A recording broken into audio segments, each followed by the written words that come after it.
भारत सदियों से अपने मसालों, बेहतरीन रेशम और उच्च गुणवत्ता वाले सूती कपड़ों के लिए पूरी दुनिया में प्रसिद्ध रहा है।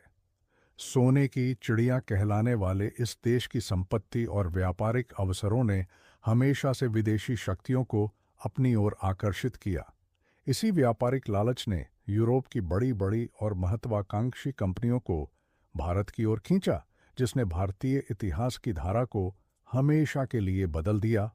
वास्को डी गामा का आगमन 1498 15वीं सदी के अंत में यूरोपीय देशों के बीच भारत तक पहुंचने के लिए एक नए समुद्री मार्ग की खोज की होड़ मची हुई थी। इसी क्रम में पुर्तगाली नाविक वास्को डी गामा ने एक ऐतिहासिक समुद्री यात्रा शुरू की। 17 मई 1428 ईस्वी को अटलांटिक महासागर को पार करते हुए और अफ्रीका के दक्षिणी सिरे केप ऑफ गुड होप का चक्कर लगाते हुए वास्को डी गामा का जहाजी बेड़ा भारत के पश्चिमी तट पर स्थित प्रसिद्ध कालीकट बंदरगाह, आधुनिक कोझिकोड, केरल पर पहुंचा। यह एक युगांतकारी घटना थी।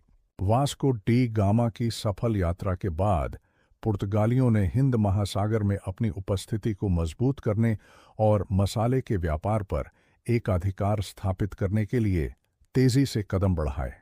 इस लंबी और चुनौतीपूर्ण यात्रा में उसे एक अनुभवी गुजराती पथ प्रदर्शक अब्दुल मजीद का महत्वपूर्ण सहयोग मिला। अब्दुल मजीद ने हिंद महासागर के जटिल समुद्री मार्गों पर वास्को डी गामा का मार्गदर्शन किया और उसे सुरक्षित भारत तक पहुंचाया। इस घटना के परिणाम स्वरूप भारत और यूरोप के बीच एक सीधे और नए समुद्री मार्ग की खोज हुई।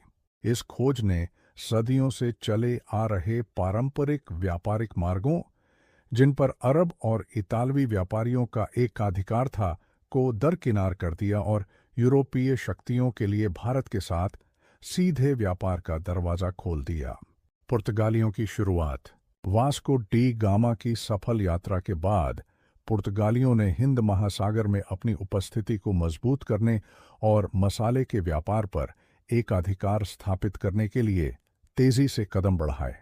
1505 ईस्वी में फ्रांसिस्को द अल्मेडा को भारत में प्रथम पुर्तगाली वायसराय बनाकर भेजा गया। अल्मेडा ने ब्लू वाटर पॉलिसी, शांत जल की नीति अपनाई, जिसका मुख्य उद्देश्य हिंद महासागर में पुर्तगाली नौसैनिक प्रभुत्व स्थापित करना था, ताकि समुद्री व्यापार पर पूरा नियंत्रण रखा जा सके।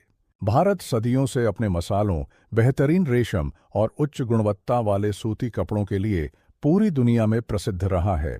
सोने की चिड़िया कहलाने वाले इस देश की संपत्ति और व्यापारिक अवसरों ने हमेशा से विदेशी शक्तियों को अपनी ओर आकर्षित किया।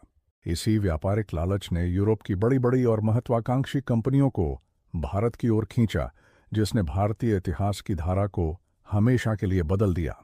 इसके बाद 1509 ईस्वी में अल्फांसो द अल्बुकर्क भारत में पुर्तगालियों का दूसरा वायसराय बना। अल्बुकर्क को भारत में पुर्तगाली शक्ति का वास्तविक संस्थापक माना जाता है। उसने केवल व्यापारिक नियंत्रण से आगे बढ़कर क्षेत्रीय विस्तार की आक्रामक नीति अपनाई।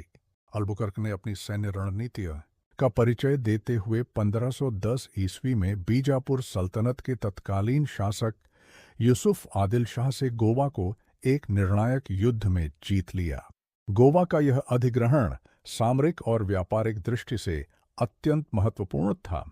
यह भारत में पुर्तगालियों का पहला बड़ा क्षेत्रीय कब्जा था और जल्द ही यह पूर्व में पुर्तगाली साम्राज्य का मुख्यालय बन गया।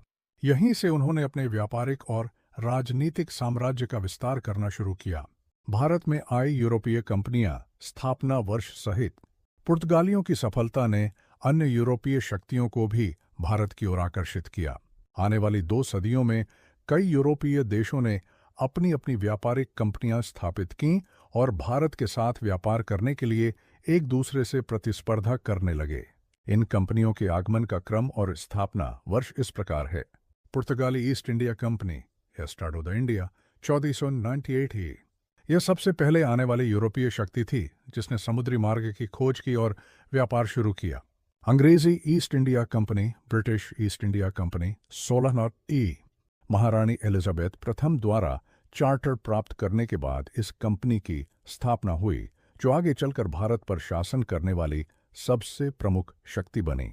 डच ईस्ट इंडिया कंपनी वेरेनिक दे ओस्ट इंडीशे कंपनी 1602 ई। ये कंपनी मसालों के व्यापार पर नियंत्रण के लिए पुर्तगालियों की सबसे बड़ी प्रतिस्पर्धी बनकर उभरी। Danish east India company 1616। Denmark ने भी इस दौड़ में अपनी कंपनी स्थापित की, हालांकि इसका प्रभाव अन्य कंपनियों की तुलना में सीमित रहा। फ्रांसीसी ईस्ट इंडिया कंपनी कंपनी डेस इंडस ओरिएंटलेस 1614 ई। फ्रांसीसी सरकार के संरक्षण में स्थापित यह कंपनी भारत में अंग्रेजों की सबसे बड़ी राजनीतिक और सैन्य प्रतिद्वंद्वी बनी। स्वीडिश ईस्ट इंडिया कंपनी 1731 ई। यह सबसे अंत में आने वाली प्रमुख यूरोपीय कंपनी थी, जिसका ध्यान मुख्य रूप से व्यापार पर ही केंद्रित रहा। यूरोपीय कंपनियों की प्रमुख फैक्ट्रियां भारत में आने के बाद इन सभी कंपनियों ने अपने व्यापार को संचालित करने के लिए तटीय क्षेत्रों में सड़क स्थित व्यापारिक केंद्र स्थापित किए, जिन्हें फैक्ट्री कहा जाता था। ये फैक्ट्रियां केवल गोदाम ही नहीं, बल्कि कंपनी के कर्मचारियों के लिए किलेबंद बस्तियां भी होती थीं। कुछ प्रमुख प्रारंभिक फैक्ट्रियां निम्नलिखित थीं। पुर्तगाली कोचीन 1503 ई। यह भारत में पुर्तगालियों द्वारा स्थापित की गई पहली फैक्ट्री और उनका प्रारंभिक मुख्यालय था। डच मसलिपट्टनम 1605 में। डचों ने आंध्र प्रदेश के तट पर स्थित मसलिपट्टनम में अपनी पहली फैक्ट्री स्थापित की, जो कपड़ा व्यापार का एक प्रमुख केंद्र था। अंग्रेज मसलिपट्टनम 1611। अंग्रेजों ने भी अपनी शुरुआती फैक्ट्री मसलिपट्टनम में ही स्थापित की, लेकिन बाद में उन्होंने अपना ध्यान सूरत और फिर मद्रास की ओर केंद्रित किया। डेनिश त्रावणकोर 1620 ई। डेनिश कंपनी ने तमिलनाडु के त्रावणकोर, आज का थारंगंबाड़ी, में अपनी बस्ती और फैक्ट्री स्थापित की। फ्रांसीसी सूरत 1600।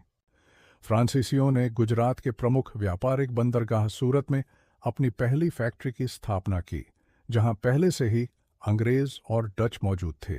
निष्कर्ष: यूरोपीय शक्तियों का भारत आगमन एक साधारण व्यापारिक अभियान के रूप में शुरू हुआ, जिसका मुख्य उद्देश्य मुनाफा कमाना और यूरोप की मसालों, रेशम और कपास की मांग को पूरा करना था। लेकिन धीरे धीरे व्यापार पर एक अधिकार स्थापित करने और अपने प्रतिद्वंद्वियों को बाहर करने की होड़ ने इन व्यापारिक कंपनियों को भारत की आंतरिक राजनीति और रियासतों के आपसी झगड़ों में दखल देने के लिए प्रेरित किया। व्यापारिक प्रतिस्पर्धा जल्द ही सैन्य और राजनीतिक संघर्ष में बदल गई। उन्होंने भारतीय शासकों की कमजोरियों का फायदा उठाया और यहीं से भारत में औपनिवेशिक शासन की नींव पड़ी, जिसने अगले 200 वर्षों के लिए भारत के भाग्य को पूरी तरह से बदल दिया। अगर आपको यह वीडियो पसंद आया तो इसे लाइक करें, अपने दोस्तों के साथ शेयर करें और हमारे चैनल को सब्सक्राइब करना न भूलें। धन्यवाद।